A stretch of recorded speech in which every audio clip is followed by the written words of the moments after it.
Voilà, on va regarder un petit peu les dernières positions des individus qui sont équipés de colliers GPS. Alors, ici, on va trouver Sacha. Sacha, la dernière donnée, tu vois, date d'hier. Hier à 1h du matin. On a 4 données qui rentrent par 24 heures. Donc une fois toutes les 6 heures, on a la localisation exacte de l'animal. Hop, là j'ai tous les points qui s'accumulent. Tous les points localisés, enfin tous ces points de localisation entre le 25 novembre et le 6 décembre. Voilà. Donc tu vois là, tu as clairement un individu qui est vraiment fixé là sur un coin. Et puis tu peux mettre en évidence qu'il y a des individus voilà, qui sont très fixés, d'autres qui naviguent énormément, certains qui nous font des trajets invraisemblables. Hein. Je pense notamment à une femelle là, qui a quitté Cotteret, elle allait faire un tour jusqu'en Vallée d'Ossau et est revenue par le même chemin. Quoi. Donc là, elle est partie le 23 octobre, elle est revenue voilà, le 8 novembre. Voilà. Donc en pas tout à fait 2 semaines. Non, oui, en 2 semaines. En 2 semaines, elle a fait l'aller-retour entre Cotteret et la Vallée d'Ossau.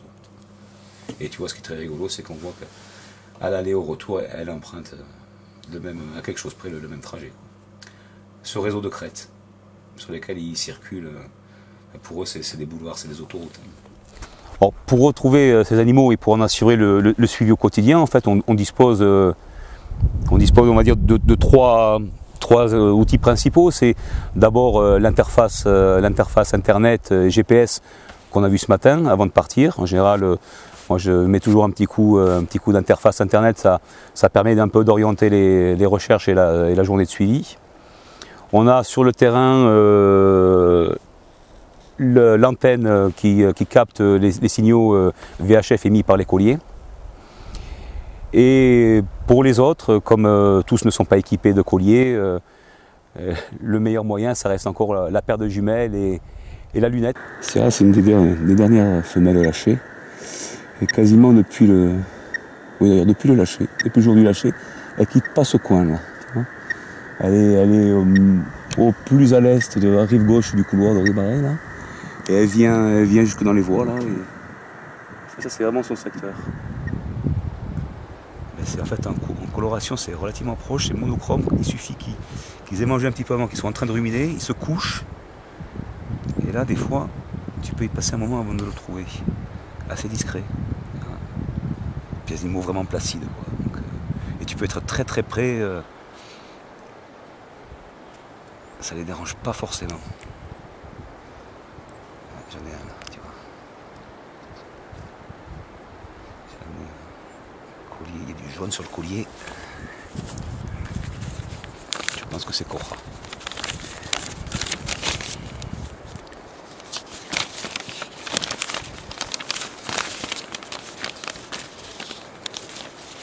Collier jaune.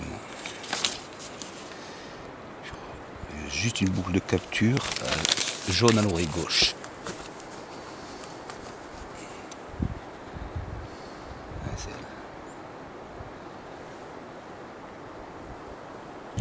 Là, on est sur un site très accessible. Hein. On a la chance d'avoir les animaux qui, avec le RUT, sont concentrés un petit peu dans ce qu'on a derrière nous, dans ce système de barres. L'été, c'est des animaux qui nous amènent beaucoup plus loin en fond de chaîne, voire jusqu'à la frontière espagnole, et beaucoup plus en altitude, puisqu'en fait ce sont des animaux qui exploitent tout le réseau de crêtes pour se déplacer. C'est un animal qui est extrêmement rupestre, qui aime beaucoup toutes les zones de pierriers, de casse. Donc une journée de suivi en été, c'est de nombreuses heures de marche, et c'est souvent beaucoup de crêtes à avaler au fur et à mesure de la journée, mais c'est un vrai plaisir. Au bilan, un peu plus d'1 an après le premier lâcher, la première réintroduction, donc on se retrouve avec 63 animaux lâchés. On a eu juste un cas de mortalité, ce qui est quand même extrêmement faible après l'hiver 2014-2015 qu'on a connu, qui était particulièrement enneigé, qui a été compensé en plus par la première naissance d'un petit bouquetin ibérique dans les Pyrénées, Isis, une des femelles lâchées à l'été 2014, qui nous a fait ce petit. Bilan intermédiaire, puisque bon, l'opération doit se continuer avec normalement, si tout va bien, au printemps 2016, les premiers lâchers de bouquetins ibériques qui se feront sur le secteur voisin de Luce-Gavarnie.